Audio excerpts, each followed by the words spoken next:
Today, the court has ordered the release of the redacted version of the Mar-A-Lago affidavit. The Biden administration denies student debt forgiveness will increase inflation because they are completely economically illiterate. And we get an exclusive from Alex Rosen of Predator Poachers. We've got all of that and more coming up, and it all starts right now.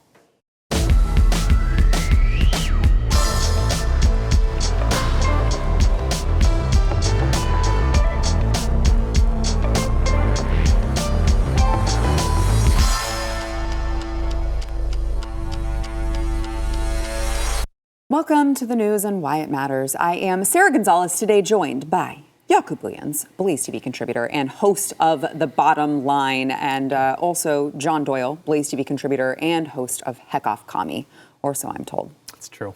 When was your last video, John? Oh boy, that would have been about 4 months ago. Really? But there's something coming out very soon, so don't even worry about it. What's it about? I wouldn't want to, they waited this long. Yeah. You don't want to spoil it. Exactly. Right, of course. We have an understanding. Absolutely. So the judge, this is how the show works. We tape this about, an hour and a half before it actually goes to air. And we're sitting here and we're like, all right, the DOJ submitted the redacted Mar-A-Lago search affidavit to the judge for possible release. And we're set to talk about the story. And then 20 minutes before we came out here, it broke that the judge has ordered that this affidavit that was submitted be unsealed with, of course, the redactions, and it will be released by tomorrow, they say. That is, of course, as of the time of this taping. I think that let's set our expectations here for a second, okay? I think that we probably should expect very heavy redactions on something like this. So I think that if people think for 1 second that the DOJ and the FBI are planning to be transparent in this matter and not try to use redactions and hide behind them, I think that you're setting yourself up for to be very disappointed if this is released tomorrow and you read it. But look, this is very important in this ongoing Mar-A-Lago searching and search warrant saga, because it will have to show the reason for the search warrant and why it was actually issued in the first place. It'll be interesting to see what happens, but I think we need to look no further than the FBI and DOJ's insistency that it not be released in order to understand that there's something that stinks really, really badly when it comes to this. And hopefully we find out the truth, but I just don't have high hopes when we are dealing with all of these alphabet agencies within the government, the bureaucracies, the deep state. Don't typically hold out much hope that we're going to get transparent answers, but we will at least get some sort of redacted affidavit tomorrow. Yeah, look, it's so funny. The American people, they're demanding this affidavit, right? And the search warrant. Well, let's just backtrack. Reinhardt, the guy who signed the search warrant, is now the guy who's asking for the affidavit that's been redacted to be released. So it's so convenient. Of course, Reinhardt is going to ask for this to be released. They have to release something to the American people, but it's going to be super redacted. It's going to I expect it to tell you absolutely nothing. Yeah. It'll be a goose egg, because the very guy that signed the search warrant for them to enter the former president's home is the guy who's now sitting with the document saying, sure, I will release this to the people. Come on, are you kidding me? They're still running in the same circle. It's still the same posse that's managing the situation. If you really want to do something like this, you do it double blind. You get a third-party outside judge. You bring someone completely unrelated in and say, look at this. Should we release unredacted or redacted? You don't ask the guy to decide that signed for the search warrant. Reinhardt is compromised. He's been compromised. Mind you, the same Reinhardt that was Epstein's Reinhardt. Right. And so no, I don't think we learn anything from this. And if we do, maybe a little misdirection. Yeah, and through this action, they'll just be able to double down on their whole narrative by saying the reason it's redacted is because the information within it is so secret. If it were leaked to the public, it would compromise our national security. They're trying to paint Trump as this cartoon villain of he's gathering all this information to take over the world. And Trump, and I love the guy, but he doesn't really know that much about political power. It's not like if he had just a certain set of documents, he could rally the necessary people within the institutions to take over the government. he just really couldn't do that, which maybe is not good news, but he just really couldn't pull that off. But that's how they're trying to paint him so that they can justify more legal intervention and maybe even an indictment to prevent him from running in 2024. Isn't it so wild that they constantly, simultaneously paint Trump as like the biggest dummy of all time, but also some mastermind supervillain? Yeah. I feel like they should pick one.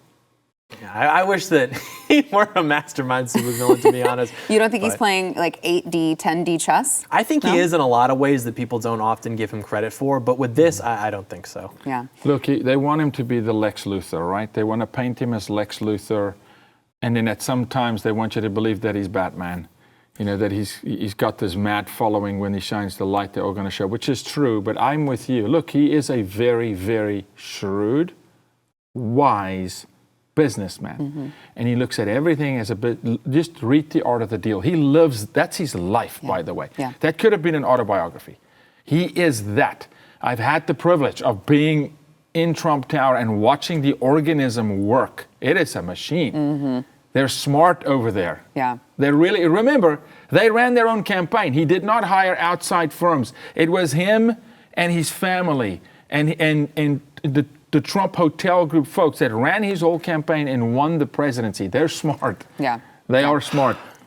It's going to make me cry. Okay. It's just such a great story. I mean, he descended from the golden escalator in Trump Tower, and he did it. He destroyed the Clinton and Bush establishment. Oh, man, what a story. Well, while John is composing himself over there, I want to go to yesterday, Peter Doocy repeatedly asked White House Press Secretary Karine Jean-Pierre who exactly is funding the student loan forgiveness because, you know, as they announced, they are going to forgive $10,000 in student loan debt to all of these lucky people who happen to qualify at the moment, up to $20,000 for some Pell Grant recipients. And so everyone's asking the question, how is this going to be paid for? Are the taxpayers going to pay for it? Is some big corporations going to pay for it? How is this going to be paid for? White House Press Secretary Karine Jean-Pierre, unsurprisingly, does not have an answer for that. Watch.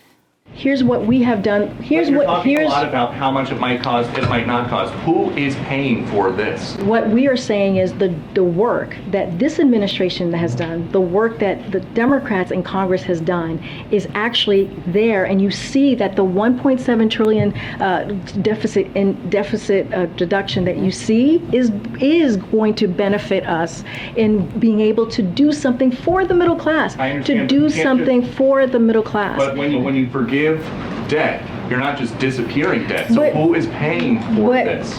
And then I'll give you the second part. We Great. lifted the pause, right? We're going to lift the pause at the end of this year, which is going to matter, right? Which is going to offset a lot of what we're doing as well. We're doing in this a way that keeps to the president's promise on giving people who need some breathing room, I just laid out for you. No, Peter, I just laid out for you how we're seeing this process. No, I didn't hear at all who was going to pay for it. I heard a lot of flowery language about how great things are in the Biden economy, even though all you have to do is walk outside your door. Oh, no, wait, you don't have to walk outside your door. You can just look at the credit card bills that are coming in the mail and see how much more you're paying for groceries and gas and all of the things that you have to pay for and feeding your family. But I don't know. I guess we're just going to Thanos snap the debt. Do you remember poor man's peppermint patty? How we almost miss her now. We thought it couldn't get any worse. Huh? We miss her now. And now. Listen, I've never seen anybody sell vomit as a brownie like that woman, okay? That is the biggest load of cat vomit I've ever heard in my life. Look, there is no such thing. There's no forgiveness. There's no free lunch. Here's what's going to happen. The guy who never went to college, who works as a plumber, who's working his butt off and earning a good living, he's going to pay for it. That's who's paying for this. Every single American that didn't rack up the debt, that didn't have the golden spoon, that didn't get the scholarship, lost the scholarship because they did who knows whatever, that's who's going to pay for it. America, you need to know, you're paying. This president, she's saying, oh, we're going to deliver on the president's promise. Oh, yeah, you are. The promise is just stealing from the American people. He will deliver on that promise every single day of the week. I promise you. So, John, I want to get to you, but I want to play one more clip here also of, the greatest affirmative action failure of all time, Karine Jean-Pierre, who also claimed somehow that student debt would actually reduce inflation. Do the mental gymnastics on that one, watch. That's why the Economic Policy Institute has said that that claim that canceling debt is inflationary is profoundly off base. And the Roosevelt Institute has gone even further to say that a deal that cancels student debt and restarted payments would reduce inflation. Taken together, the actions the president announced today are not only economically responsible, they will provide real benefits to families. Okay, well, I'd just like to point out that Jason Furman, who was the chair of Obama's Economic Advisory Council, called student debt relief gasoline on an inflationary fire. Yeah, you can't spend your way out of inflation, you know. Young John Doyle in his AP Econ class, he knew this. Mr. Wagner, if you're watching, thank you for making me more intelligent than our economic advisors. But it's just so sad, too. I think I read somewhere that the average tax burden that the average taxpayer is going to incur because of this is something like $2,000. Now, I could almost accept this if it weren't so insulting, such that, do you really believe that the average college student who's going to have some of this debt relief has received $2,000, let alone however much their cumulative debt is, worth of intelligence or education? They haven't. And you can talk to very brilliant people who are even pursuing some of these more silly degrees that we laugh at, and they at least have interesting things to say. Or you can talk to people who are more or less average, who are pursuing fields that maybe we would have a little bit more respect for. And what you really learn is that, like, the whole college system is just set up to fail, because what was an institution that was supposed to capture and then refine and curate brilliance is now something where you're telling very frankly mediocre people that they can basically purchase their way out of being mediocre. It reminds me almost of what they say about the Catholics with purchasing indulgences and things like that. And so now you have people who are average IQ getting master's degrees and PhDs in these ridiculous fields and thinking that it's somehow going to contribute to the economy or contribute to the country, and it's not. And then you've got, like Jaco said, the plumber who's going to foot the bill for that. And it's like, you're not doing anything, and then even more, you're not doing anything, and we have to pay for it. It's so insulting. You know, Sean Hannity, and Sean has been a little slower lately, but he's been on fire last night. He showed Yale and Harvard average a $52 billion endowment that brings a 33% return on money. Wall Street they can't give you 7. So as long as schools are making a 33% return on an endowment while getting government subsidy, while now you have a president that's just forgiving debt. It's not just the $10,000. It's the government subsidies that you got to tack onto it. It's the endowments. You got to add it all up at the end of the day. It's like, it's not just the $700 billion that we're now going to go print again, or the $40 billion we promise you it's the only $40 billion to the Ukraine. No, it's not. We're still sending money. It's a printing press in this country, and I don't see an end to it. Watch them ramp this up.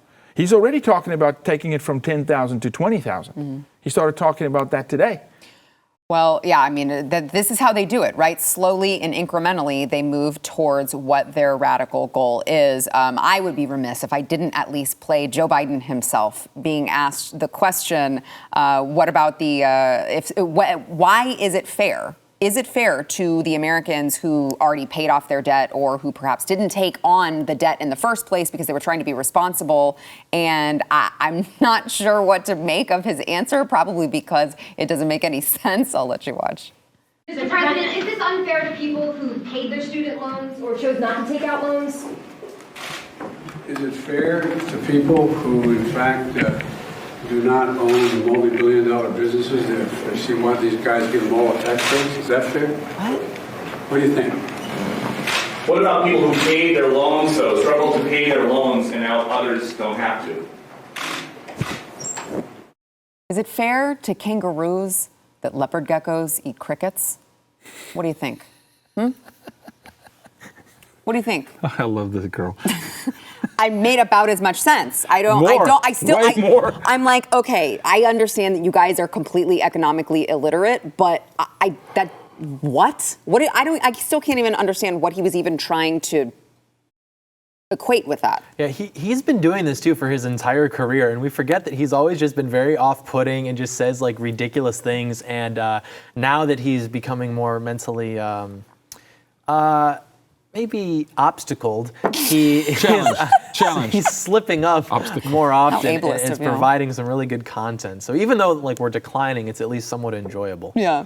All right, we've got much more to come. First, we want to thank our sponsor, Patriot Mobile. So, look, Patriot Mobile is putting their money where their mouth is. They're like us. They share your values. They are America's only Christian conservative wireless provider, but they're on the front lines. They are taking a portion of the money that they are receiving from you, all of their customers, and they are donating it to causes like fighting for pro-life organizations. All of the Supreme Court wins that we just had this past term was because of Patriot Mobile and the money and dedication and energy that they put into fighting for our constitutional rights. Stop giving your money to Big Mobile, who is quite literally doing the opposite, okay? And go to patriotmobile.com/news. They've got plans for everyone. It's very, very cost effective. And you know that you are supporting a company that shares your values. You can use offer code NEWS to get free activation. That is patriotmobile.com/news, patriotmobile.com/news.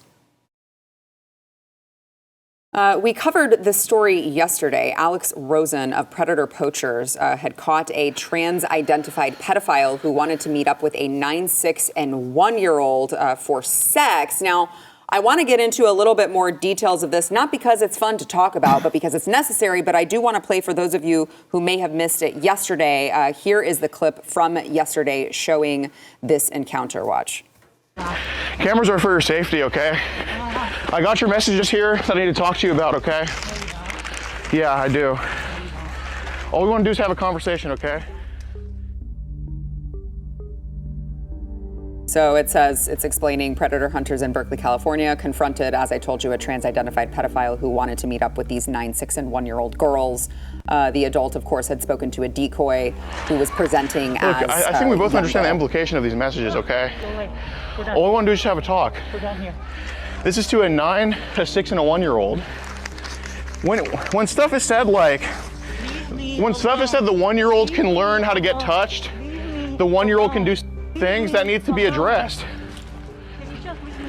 And we also have you sending child to little kids. Leave me alone. I mean, Leave me alone. What part of leave me alone do you not understand? well, if These guys come up with cameras and start harassing you, okay? So That's not cute what that they happened. think leave me alone is at all. It's like, oh, leave you alone? Okay, like you were not going to do to those little kids. That's great. By the way, Berkeley police did not arrest or follow through with anything whenever they were brought to the location. So that was what we covered yesterday. We've got some text messages to go over, but I want to bring in order to help us do that, founder of Predator Poachers, Alex Rosen himself. how's it going? Yeah, we're glad that you could be here. So I want to go through this, but I want you to explain to everyone what it is that you guys do.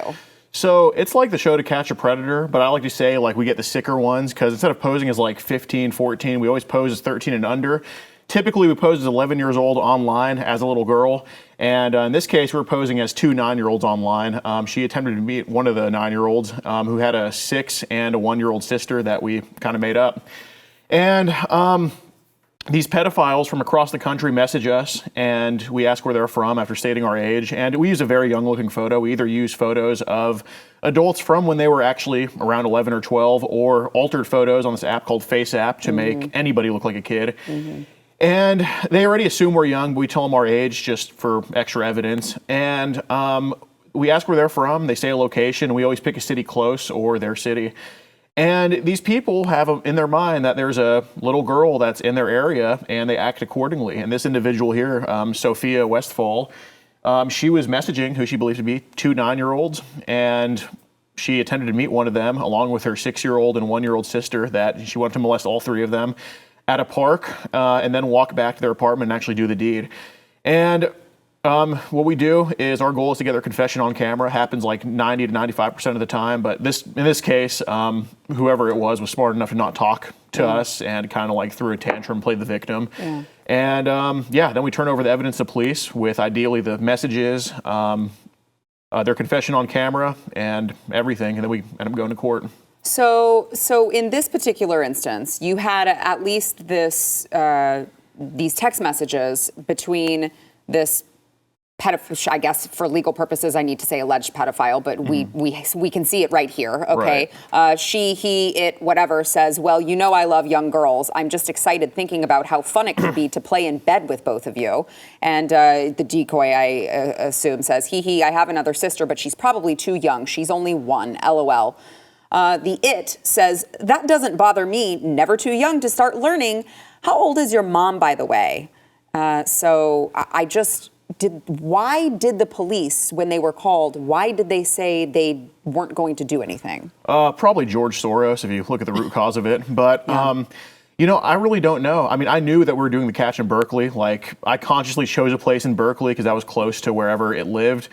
And I knew that it would be better to do the catch probably in that area, like in somewhere else. But, you know, I thought being with what we were sent and who she was going after, I thought it would be a guaranteed arrest because earlier in that trip we had arrests on the spot in California.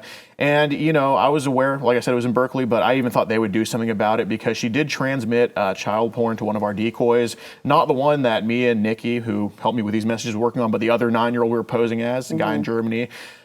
He took her on the app called Telegram, and that's where a lot of these pedophiles, you know, transmit this stuff. And, you know, evidence of that. And you're showing the police evidence of all of this. Yes, of like, you know, showing that she did send photos, you know, with that stuff. Right. And then, of course, the messages, you know, I printed out the messages that I texted on. And, you know, either of those should be enough, like, to arrest on the spot or at least take their phone. Yeah. And at that point, we've never had a predator going after a 1-year-old and send that type of stuff. Like, we've had both before previously, but not both at once. Until the next month. But yeah, at that point, she was the worst we've ever confronted.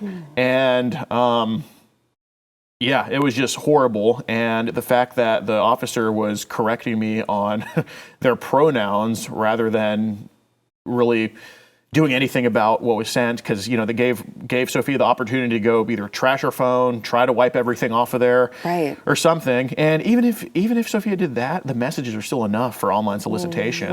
And just the fact that no phone was even taken really set me off. And my friend Ivory Hecker, she called Berkeley PD saying, like, what happened? And they're like, oh, well, you know, Predator Poachers really never followed up with us, and which is BS because I attempted to call again on July 27th to, you know, turn in everything.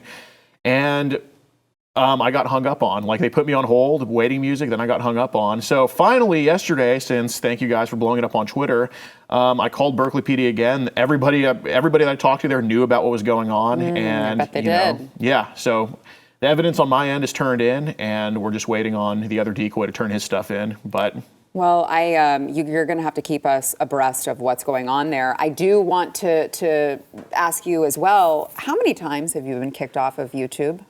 Oh, you know, we definitely ran into some issues, you know what I mean? But I just have some I just like all the people that post our content and spread awareness about these people. But yeah, I just say I'm not very liked by the leftists, the big tech. Right, because they want to censor you, who's going out there and exposing child predators. But I know, Yaku, you can speak to this. They want to allow child pornography to continue to be there on platforms like Twitter and such. Oh, it's everywhere there. Yeah. I mean, and they don't want to do anything about that. But God forbid you expose a predator for what they are.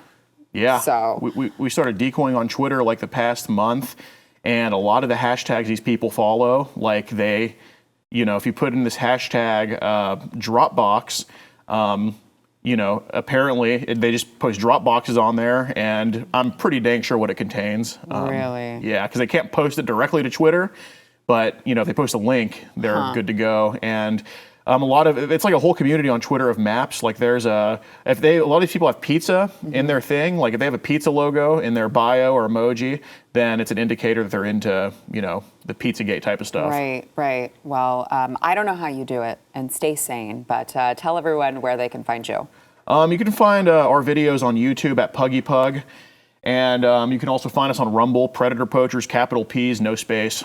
Okay. All right. Well, we appreciate it. And please keep us informed of what's going on in Berkeley, because we need to make sure that justice is served there. I think it will be. I think it will be. It took us lighting a fire under them, but I think it will be. Right. Yeah. Well, thank goodness for social media and putting pressure on these law enforcement agencies. Yes. All right. We've got to take another quick break. We do want to thank our sponsor of this segment, My Patriot Supply. So when you have the President of the United States, the President of the free world, just readily admitting on camera, yeah, well, there are going to be food shortages. You have to be prepared. Now is the time to stock up on emergency food supply from My Patriot Supply. It's going to stay fresh and reliable for up to 25 years, so you know that it will be there whenever you need it. Look, we hope that we don't need it, right? I have an emergency food stash. I know Yaku does as well. Yep. I hope that I don't ever need it, but I'd rather have it and be prepared and not get caught by surprise and be hungry. Because I got to tell you, I'm sorry, I love all of you, but if something goes down, you're not coming to my house for my emergency food. It's going to my family first. You got to go to preparewithnewsmatters.com. You can save $50 when you stock up on a 4-week emergency food kit from My Patriot Supply. That is preparewithnewsmatters.com. Last week, Representative Marjorie Taylor Greene proposed legislation that would make giving puberty blockers and performing gender-changing surgery on minors a felony. It would create the law it would be a Class C felony for any person involved in so-called gender-affirming care, which means gender mutilation surgery, hormones, puberty blockers, anything involving youth under the age of 18 because they are too young to make these awful decisions that will affect them and will be permanent for the rest of their lives. And I'm sure completely coincidental. Yeah.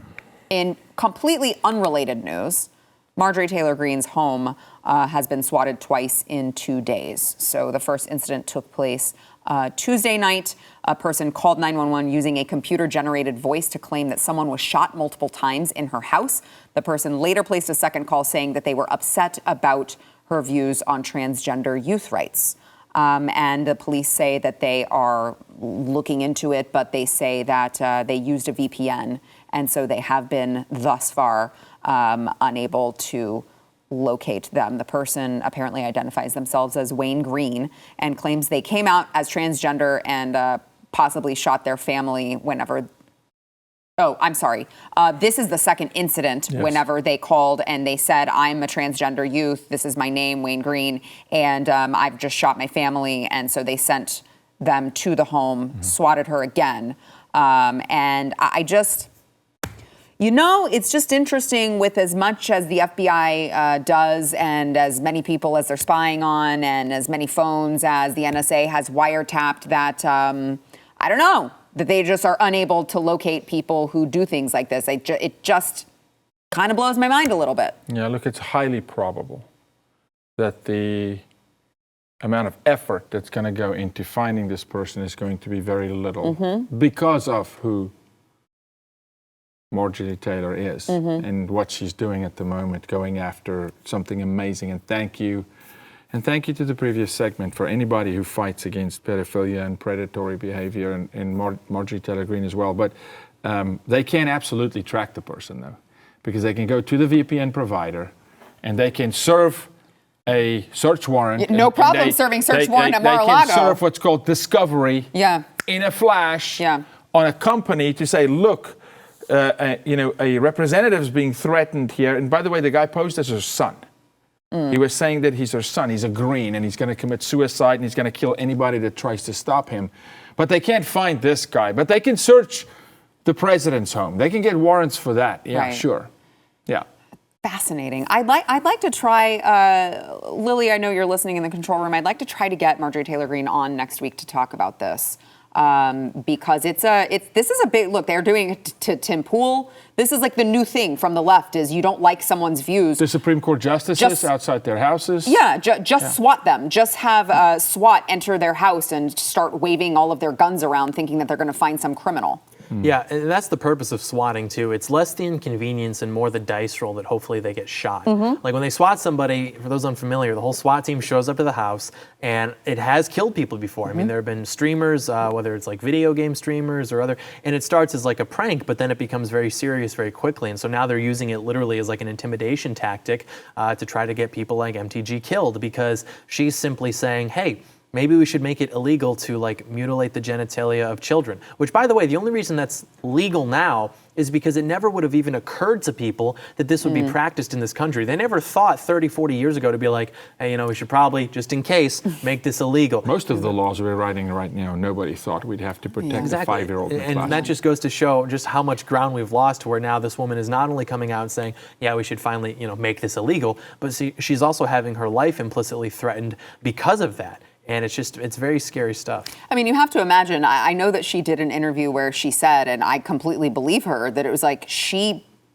owns some guns, I'll just say. And that you would think that would go into whoever's doing this thinking as like, hey, if she grabs one of her guns that she loves so much because someone is entering her house and she doesn't know that who it is and why they're entering, she could just find herself in some crossfire. Oh boy. That's a shame. And I don't know if we have time left, but this is where it becomes so critical, where it's a ripple effect, because you do want SWAT to show up, John. Right. If someone calls 911 and say, I'm going to kill myself, you don't want them to not show up, but you also would like SWAT to understand whose house they're going to. And for that to happen, there has to be communication within police departments. There has to be a proper police academy that didn't lower the standards, proper protocol, proper training. Oh, that's right. All that is gone. So now you have individuals, you have miscommunications, the departments don't talk to each other. So it's highly probable that the SWAT team shows up at her house not knowing her profile, right? Yeah. And so you would hope if they approach that house, they still go with the diligence to save a life, but a little more eyes wide open. But so it's tricky though, because you do want them to show up, but they don't have the training, and something could happen. So what the part of this that I find fascinating is just a little part in the article about the bill that she introduced that says that she's in the middle of courting more Republicans to support the bill. And I'm like, I'm sorry. Yep. She has to court more Republicans to see if they support the bill. Seems pretty cut and dry to me. Yeah, if we were a serious country, we'd be sending SWAT teams to the people who actually support and like perform these types of surgeries. That's right. Like that's the worst thing. That's it. I mean, we've talked so long about how the slippery slope is going to lead to pedophilia. We're even farther than that now. This is worse than pedophilia. And I'm not a parent, but I'm assuming as parents, you could tell me if you had a gun, well, you'd probably rather die. But if one was going to happen, either your child be molested or have his or her genitalia mutilated, you would probably pick the former. And it doesn't get worse than that. And this too, at the same time where we're hearing about the student debt thing, where they're saying 18-year-old children, well, they can't consent to these loans. They don't know what they're getting into. Right. But minors Right. can then consent to having themselves neutered. Yeah. Go to BitChute, Google how the sausage is made. Go see for yourself what they're doing to your kids. Yeah, no, look, and man, this is out of control within the Republican Party. Today, if someone says I'm a Republican, I put zero value in the R. Yeah. Zero, Yeah. Sarah. Yeah. With what we're fighting every day, it means nothing. It's a path to victory for personal office, right? Are you conservative based on a set of values, the Word of God, the Constitution? Tell me about that. But just saying today you're a Republican, it's worse to have them in your jersey, Right. and on the field, the one shooting you in the back. Right. That's worse. Yeah. I always believe in cleaning up your own home first before you go judging someone else's. So it's Biblical. It's so gross to me. The only one worse than the enemy is the traitor. Yeah. And with the previous gentleman, it kind of opens up an uncomfortable conversation because we've been so solidified into their framework of like, oh, I'm okay with this, but this is too far. If you actually do some honest research as to who's really targeting your kids and molesting your kids, you're going to find some pretty alarming things. And I guess it does call back to the fact that, you know, marriage as an institution was always implicitly for procreation. I mean, why else would you need to stick together if not to make sure offspring have a secure, you know, nest for them to grow up in? And if you concede that marriage can be, you know, Legos, whoever wants to get married to whoever, you concede that man and woman are not actually complementary, made in God's image to, you know, serve a child. And then at that point, if you conceded that male and female have no real roles, they're interchangeable, why then would it be wrong for people to say, well, I actually want to just say that I'm a man and I want to get surgeries. Oh, it doesn't affect me, whatever. And now parents are like, well, Kids shouldn't be allowed to do this, but that's really the problem, is that they might make a decision they regret. No, it's not. That's not the problem. If your son came home on his 18th birthday and was like, Mom, you'll never guess what I just did, you would have a heart attack. So it's not because they're going to make a decision they regret. It's because you know it's wrong. It doesn't matter what age it's done. And frankly, this type of surgery should be illegal in all cases, regardless of age. I don't disagree with you. All right, we've got to take a quick break. First, we want to thank our sponsor, SweatBlock. So SweatBlock is there for those of you who may produce a little too much sweat, like, I don't know, under the armpits, and you go on a date and you're feeling really confident until you realize that you're sweating through your shirt, and then it's embarrassing. Don't let that happen to you. You got to try the SweatBlock wipes. They are applied at night, and they can last for up to 7 days. Yes, that's actually, I didn't misspeak. They can last for up to 7 days. I know this because my husband, I told him about these, and he was like, yeah, right. And I don't believe you. We're in Texas in the middle of the summer. That can't be the case. No. He uses it and it works. He uses it all the time now. All right, so you've got to try it. They've got deodorant as well. They've got it all. You got to go there. It is sweatblock.com. Promo code news will get you 20% off. That is sweatblock.com. Promo code news. Good old YouTube, who, by the way, we love because they are awesome and treat us so fairly. YouTube has now removed the rule barring claims that COVID vaccines don't reduce the risk of contracting COVID-19. Here is a tweet from Tim Pool, who posted this on Twitter. And he says, essentially, you can now say vaccines do not prevent infection, which is, in fact, really convenient for YouTube to admit this in, almost September of 2022, even though back in January of this year, Rochelle Walensky, the CDC director, who we are told is the end-all be-all when it comes to the science, said, in fact, the same thing, that they do not prevent transmission. But you know what? All the times that you guys got demonetized and kicked off and deleted and told you were a conspiracy theorist and all of those things, you don't get a recoup for that. It's just like, I don't know, shame on you for being early to the game that now YouTube has finally come to the conclusion on. Yep. And let's not forget this very show, this very host that has spoken the truth, not from January this year, from when even, may I say, our former president started pushing vaccine. Mm-hmm. We always like, wait a minute, there's no one-size-fits-all remedy. And to your credit, but how many times have YouTube censored segments, cut it off, go see it on Rumble? How many times have your fans and your followers said, hey, can you not stop this? So, and now all of a sudden, retroactively, you think they're going to come out and say, you were all right. No, it's just like, oops, sorry. And how convenient, right after Fauci resigns too, how convenient now that they need to win some favor back because the CDC has been finally maybe villainized in the public. Yeah, this is here. Yeah, throw that up on the screen. These are all of the claims now that you won't be barred from saying. Oh, I'm sorry. These are what they had, and some of them still have as the restrictions for what you can't say. These are the new ones, those of you who are watching on video. So, it's just a cute little rewriting of history.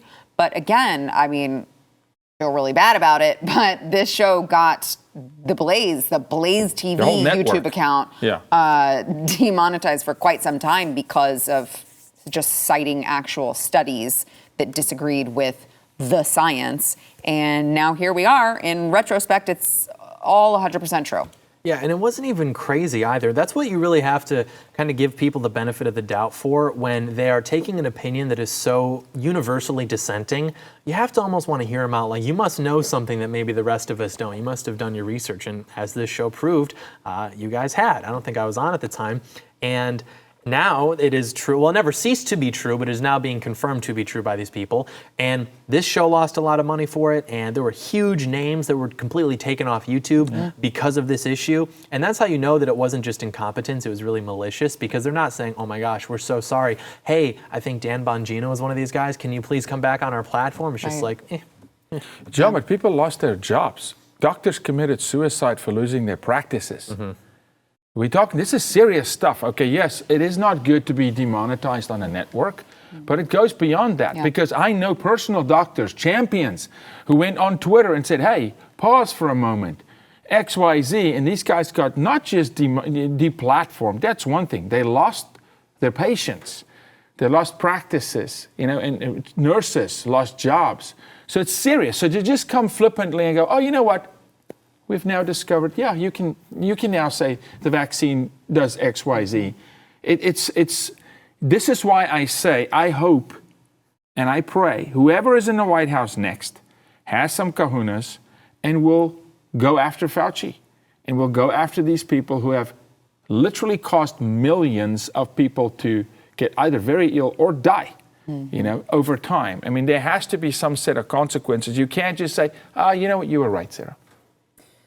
Yeah, well, and they won't even say that. No. I mean, it would be one thing if they even did say that. Indirectly, though. Indirectly, we know it, but it would be nice for them to go ahead and admit that. They won't. They'll just act like, no, it's just this new thing that we discovered, and now we're just going to move on from it, and we have discovered it, and that's all that we're going to say about authority. it. Mm-hmm. That's all that we're going to say about it.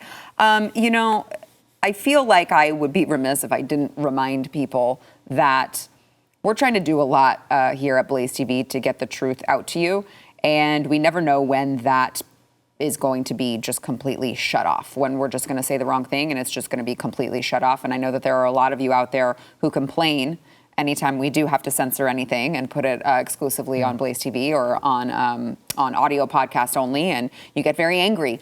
But the truth of the matter is, we provide a lot of free content, a ton of free content to you guys to try to get the truth out, but we still have to keep the lights on. So if you would, just think about subscribing to Blaze TV. You can save $10 if you go to blazetv.com/newsny and use promo code news.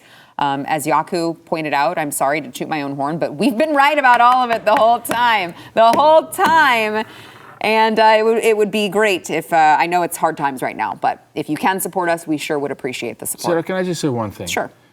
Guys, just do a swap. Cancel your Disney account and swap to Blaze. Your whole life is going to be better. We're probably cheaper, too, and just than Disney. put in the news and why, because Sarah we got to have Sarah win here at the Blaze. But honestly, I almost want to sound the alarm and say, what is it going to take for you to support? And you go, Yaku, you're preaching to the choir. I don't know, you may be watching on YouTube. Subscribe to the channel. There's amazing content on the network. And this network works so hard. I argue the hardest. Sorry, Wire, but they work the hardest here. And I love the Wire. But just subscribe and vote with your dollar. Yeah, we sure would appreciate your support. And we've got to take a quick break. We'll be right back.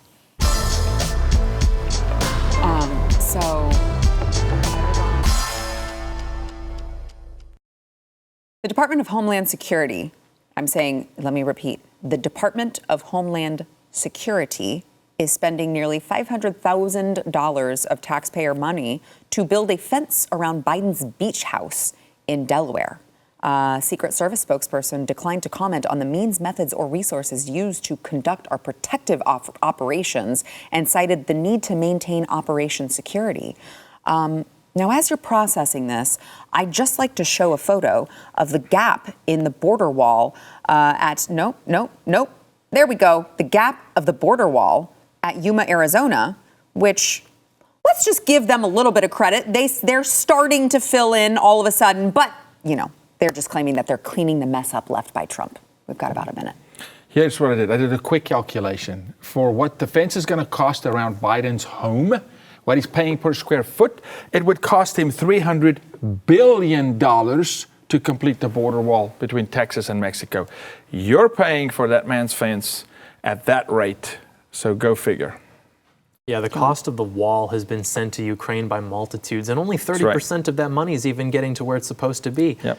There's going to be justice. We're going to make America great again. Have you guys seen Thank You for Smoking?